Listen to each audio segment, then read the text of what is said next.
சேவகன் இளமை கலைஞன் இவனே சேவகன், சேவகன் கடமை தலைவன் இவனே சேவகன். தமிழகத்தில் புதிய அரசியல் மாற்றம். தமிழக வெற்றி கழகத்தை சேர்ந்த மாண்புமிகு திரு சி விஜய் அவர்கள் தமிழக முதல்வராக பொறுப்பேற்றுக் கொண்டுள்ளார். நேற்றைய முன்தினம் நேரு உள் விளையாட்டு அரங்கில் தமிழக பொறுப்பாளர் திரு ராஜேந்திர விஸ்வநாத் அவர்கள் தலைமையில் திரு விஜய் அவர்கள் பெற்றோர்கள் மற்றும் மக்கள் தாவேகா கட்சியினர் முன்னிலையில்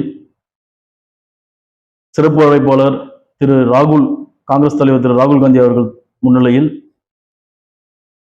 சி ஜோசப் விஜய் என்னும் நான் என்ற முழக்கத்தோடு தமிழக முதல்வராக பொறுப்பேற்றுக் கொண்டார்.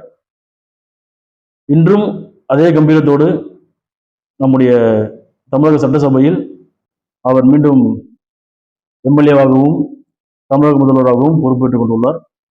சேவகன் மீடியா சார்பாக திரு ஜோசப் விஜய் அவர்களுக்கு, மாண்புமிகு திரு ஜோசப் விஜய் அவர்களுக்கு நம்முடைய வாழ்த்துக்களை தெரிவித்துக் கொள்கிறோம்.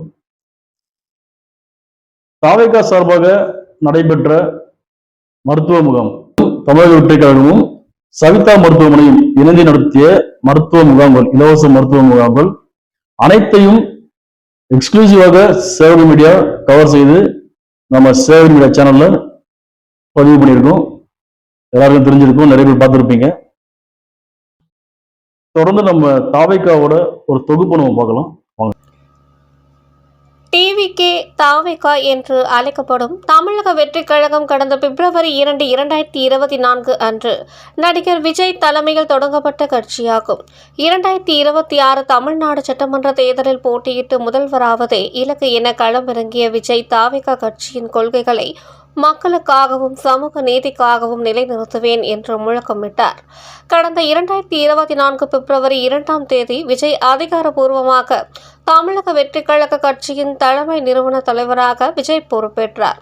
சென்னை அடுத்த பனையூரில் கட்சியின் தலைமை அலுவலகம் அமைந்து 2024 ஆகஸ்ட் 22 அன்று கட்சியின் கொடி மற்றும் பாடலை விஜய் அறிமுகப்படுத்தினார்.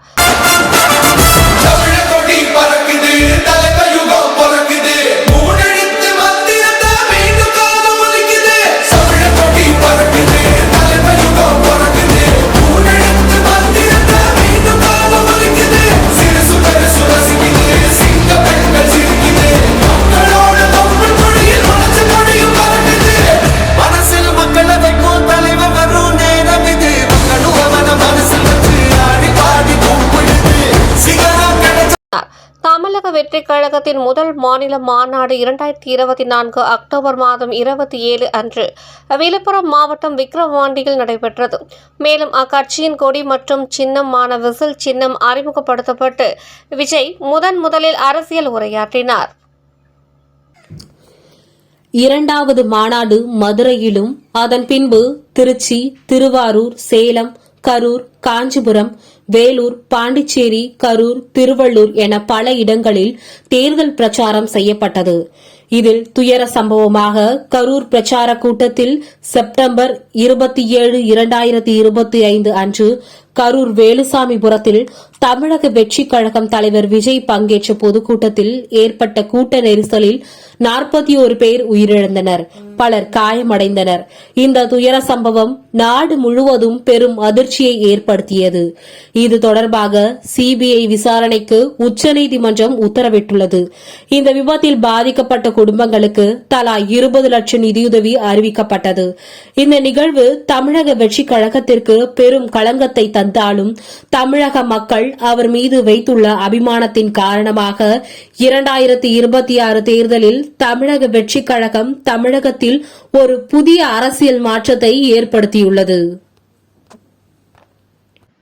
2026 ஏப்ரல் 23 அன்று நடைபெற்ற தமிழக சட்டமன்ற தேர்தலில் வாக்கு எண்ணிக்கை முடிவு 2026 மே 4 அன்று வெளியானது.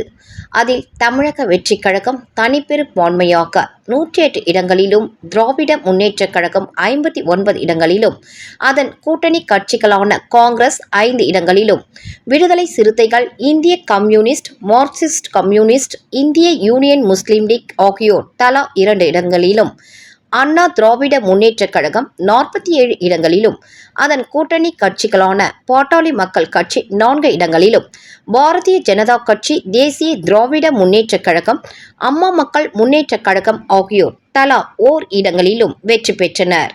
இதில் தவிக தலைவர் விஜய் பெரம்பூர் மற்றும் திருச்சி கிழக்கு என 2 தொகுதிகளில் வெற்றி பெற்றது குறிப்பிடத்தக்கது.